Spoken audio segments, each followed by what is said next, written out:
Pemirsa, Komando Pusat Amerika Serikat atau CENTCOM pada Jumat kemarin merilis rekaman video pemblokadean Selat Hormuz. Angkatan Laut Amerika Serikat memerintahkan sebuah kapal dagang untuk berbelok ke Teluk Oman.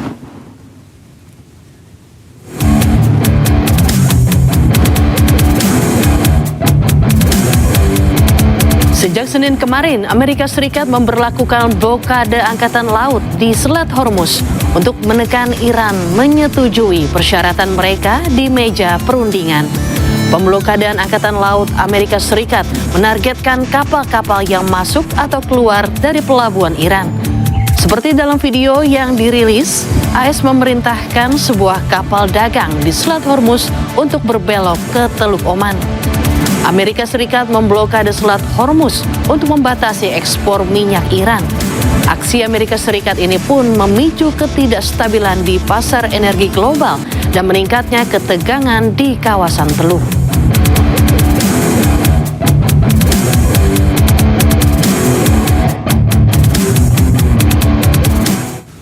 Sebelumnya, jet tempur Amerika Serikat melakukan aktivitas penegakan hukum di blokade Selat Hormuz. Sebanyak 14 kapal tertahan selama 72 jam.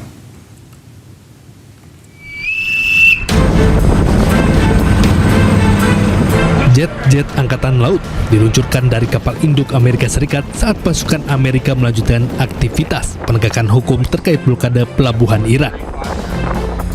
Sejauh ini 14 kapal telah mematuhi tindakan penegakan hukum selama 72 jam terakhir sejak dimulainya operasi. Namun angka-angka tersebut belum dikonfirmasi secara independen.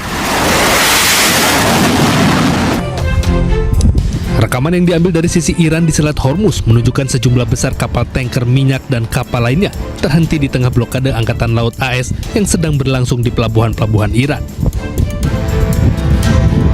Ketegangan terus meningkat di Selat Hormuz seiring blokade Angkatan Laut Amerika Serikat. Selat tersebut tetap menjadi titik rawan global yang sangat penting, di mana sekitar 20% pasokan minyak dan gas alam cair dunia melewatinya. Sehingga setiap gangguan akan berdampak sangat besar bagi pasar internasional.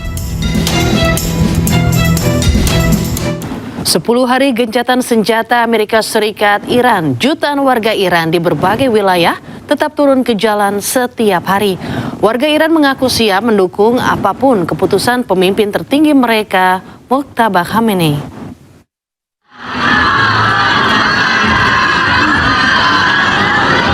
Sejak Jumat siang, warga Teheran melakukan parade sambil membawa bendera Iran dan poster Mojtaba Khamenei. Parade didominasi kaum perempuan Iran, unjuk serta dalam kampanye pengorbanan untuk Iran dan dukungan kepada pemimpin tertinggi mereka, Mojtaba Khamenei. اومدم با رهبر جدیدم بیعت کنم بگم که هیچ وقت پوشش رو خالی نمی‌کنیم تا همیشه پشت ایرانمون هستیم و جانفدای ایران. Parade diawali dengan sebuah pertemuan besar para perempuan Iran yang rela berkorban dari lapangan Imam Hussein menuju persimpangan Wali Al-Asr. این بار با همه تظاهرات و راهپیمایی‌ها فرق می‌کنه. ما می‌خوایم به آمریکا و اسرائیل و همه مزدوران دنیا اینو بگیم. شما 2000 نیرو می‌خواید برسید. آیا واقعاً جمعیت رو نمی‌بینید؟ آیا واقعاً 2000 نیروتون در برابر این جمعیت دوام خواهند آورد؟ اگر ما هر کدوم فقط نفس بکشیم، با یه ها کردن همتون رو باد خواهد بود. پس لطفاً سر جاتون بشینید. ما صاحب خونه‌ایم. مستاجر نیستیم که شما برای ما تصمیم بگیرید. این بار خودمون برای خودمون تصمیم میگیریم مثل همیشه و اجازه نمیدیم که هیچ کس بخواد برای ما تصمیم بگیره. Hingga Jumat malam waktu setempat, ribuan warga Iran memadati Enghelab Square di Teheran. Seorang warga kota Arnon, Lebanon Selatan berhasil mengambil bendera Israel setelah militer IDF menanamkan tiang bendera bersama kamera pengawas.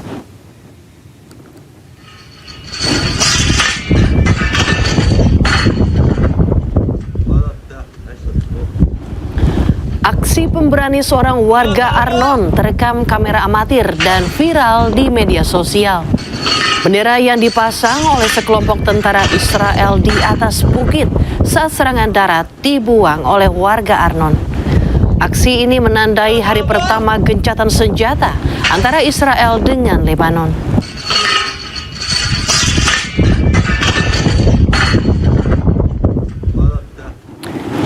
Pemirsa, meski di bawah ancaman serangan udara Israel, warga Lebanon tidak takut untuk kembali ke kampung halamannya.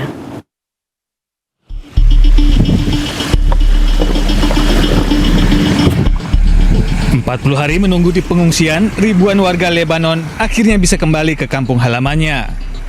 Hal ini terjadi usai perjanjian gencatan senjata antara pemerintah Lebanon dan penjajah Israel yang dimulai pada 17 April lalu. Jembatan Tahrir Falis yang telah dihancurkan penjajah Israel membuat warga Lebanon Selatan terpaksa menyeberangi Sungai Litani dengan kendaraan mereka. Sementara itu, pejalan kaki terpaksa menyeberangi jembatan yang sebagian hancur. يعني كنا ناطرينه هذا اليوم نحن من أكثر من 40 يوم. الحمد لله هلا رجعنا ضيعتنا عصريفة، نشكر الله. مثل ما شايفين هلا نحن عم نساعد العالم إنه تطلع هذا الجسر بصف السيارات من برا، بيطلعوا بيجي حدا بياخذهم من هاي الميلة. يعني شو بدنا أول شيء بدنا نوجه الشكر لدماء الشهداء وللمقاومين اللي صمدوا واللي خلونا نرجع على هذا الضياع.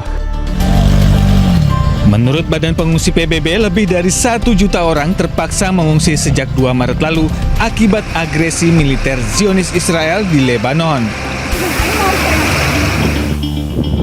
السيارة مقطوعة. Sementara itu, warga Beirut, Lebanon merayakan gencatan senjata 10 hari. Sebagai perayaan gencatan senjata, tembakan dilepaskan ke udara.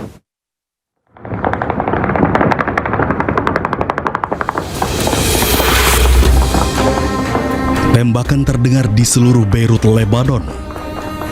Tembakan ini dilepas sebagai bentuk perayaan gencatan senjata.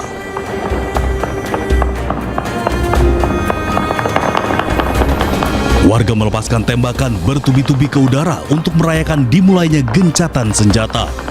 Gencatan senjata selama 10 hari antara Israel dan Lebanon dilaporkan mulai berlaku pada pukul 00 pagi waktu setempat hari Jumat.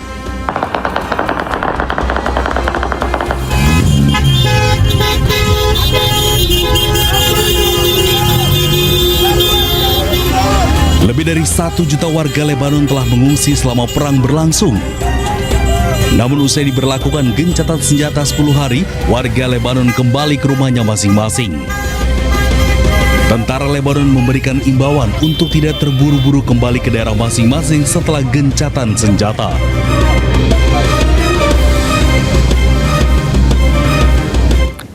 Tak lagi percaya pada Perdana Menteri Israel Benjamin Netanyahu, warga Tel Aviv gantungkan harapan perdamaian pada Presiden Amerika Serikat Donald Trump.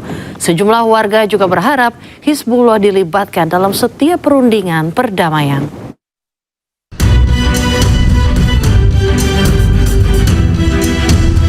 Warga Tel Aviv menegaskan skeptisme mereka tentang prospek gencatan senjata antara Israel dan Lebanon. Meski begitu, mereka tetap berharap gencatan senjata akan membawa periode perdamaian. Sejumlah warga Israel pun meragukan sikap Perdana Menteri Israel Benjamin Netanyahu.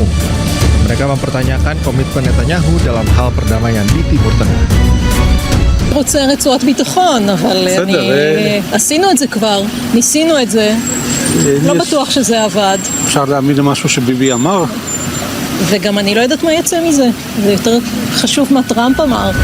Tak percaya pada Netanyahu, kini warga Israel menggantungkan harapan mereka pada Donald Trump agar perdamaian bisa diwujudkan dan berharap Hizbullah ikut dilibatkan dalam meja perundingan.